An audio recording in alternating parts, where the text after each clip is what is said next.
그런 조사 과정에서 사고 당일날 그 점검이 있었는데 온수관의 위험 징후를 발견하지 못했다고 합니다. 점검이 그날 있었던 거예요. 그렇습니다. 사고 날.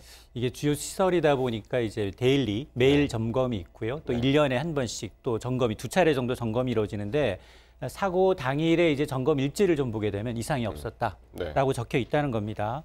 이 점검 항목을 보게 되니까 난방수가 유출되고 있는지 또 집안이 침하되고 있는지 이런 규정 10개 항목을 매일매일 한 번씩 이제 점검하도록 돼 있다고 합니다.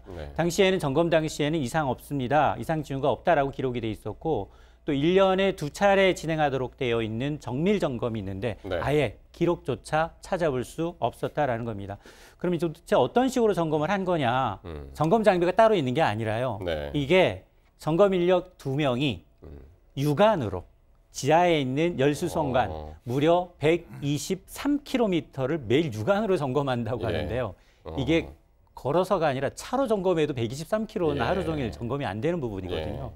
그러다 보니까 사실 언제적 앞서 이제 27년 동안 한 번도 교체가 되지 않았다라고 얘기를 했는데 그러면 이 문제가 제기되니까 난방공사 측의 해명이 참 웃깁니다.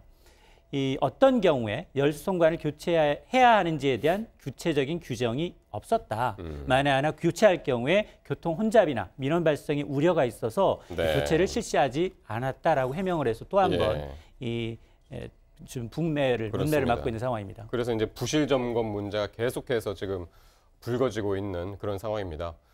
백석역 온수관이 이제 2달 전에 또 이제 자체 검사를 했더니 자체 위험도 검사에서 가장 위험 그런 등급을 이제 받았는데 그 후에 제대로 후속 조치를 취하지 않았다고 그러죠. 또. 네, 그러니까 저걸 보면 정말 이 땅 밑으로 바로 이제 그냥 시한폭탄이 들어가고 있는 거랑 마찬가지 아닙니까? 그런데 지난 10월에 점검을 했다는 겁니다. 이게 이 문제가 사고가 난 열수송관 2047번 구간이라고 하는데요.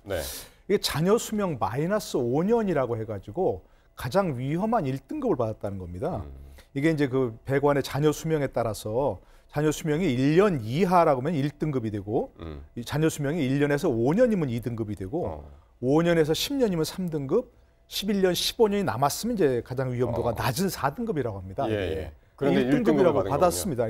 본인 자체 점검에서도 그러니까 마이너스 5등급이라고 하는 것은 뭐 본인들 생각 얘기로는 뭐 마이너스 5면 수명이 5년 지났다 이건 아니라고 하지만 어쨌든 마이너스 5로 기록하고 스스로 1등급이라고 할 정도였으면 저걸 점검했어야 되는 거 아니겠습니까? 그런데 저걸 10월에서 그렇게 등급을 가장 낮은 등급을 매겨놓고서도 지금 아무런 후속 조치를 취하지 않았다는 겁니다. 이런 사고는 뭐 예고된 거나 마찬가지라고 할 수 있는 거죠. 이해할 수 없는 이야기들이 이제 계속 나오고 있는데